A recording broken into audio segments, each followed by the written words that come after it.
For the movie industry, and its partner in crime, the literary world, 2023 has been a strange year. One filled with controversy after bad news after controversy. But in looking back across the last 12 months, there arises a faint but significant fact. A silver lining, if you will.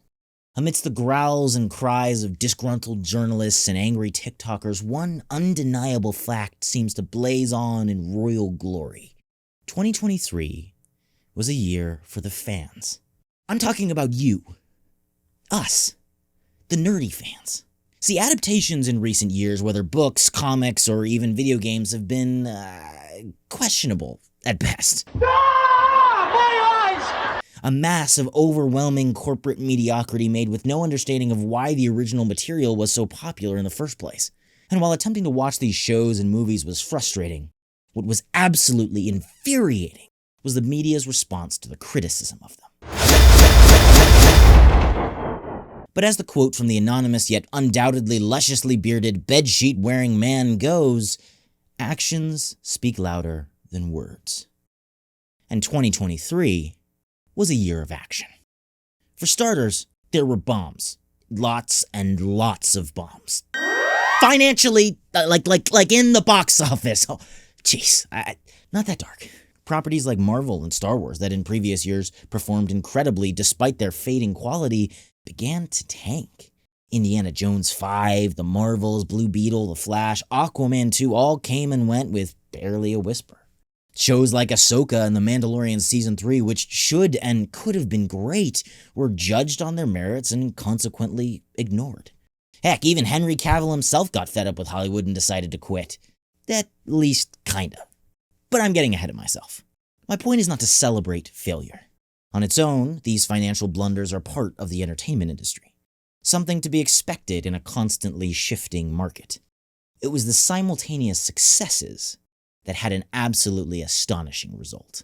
Author Brandon Sanderson took on the literary industry, self-publishing 4 full-length fantasy novels after having raised a record-breaking $42 million in 30 days. Other self-published authors continued to find success in the field, avoiding the pitfalls of the traditional publishing industry while still delivering great stories and high-quality product. Comic book creator Eric July and author Zamil Akhtar were some of my favorites. Movies like Across the Spider-Verse, the Super Mario Bros. Movie, Five Nights at Freddy's, even Mr. Monk's Last Case, for those of you who know what that is, were received with open arms.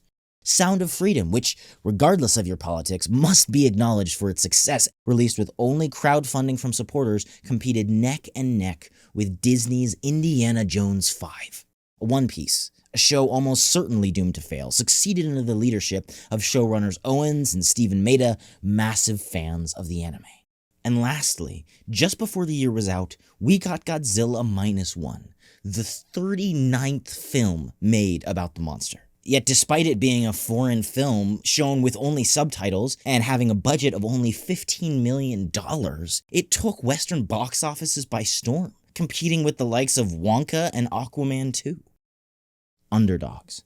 Stories from the heart, made with passion and skill, dedication to the craft instead of the dollar, created with an understanding of the work of the fans, often created by the fans, have risen up left and right throughout this last year.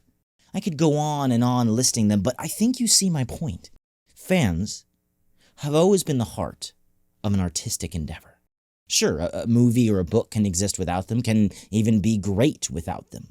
But in the hands of the people, stories take on a new life. They become something greater.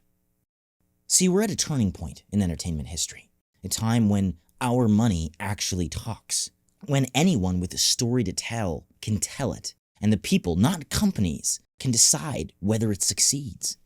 So, whether you're a creator or a consumer or perhaps even both, keep it up. Put your money where your mouth is, because right now, it can actually do something. 2023 was the year of the fans. What will next year be?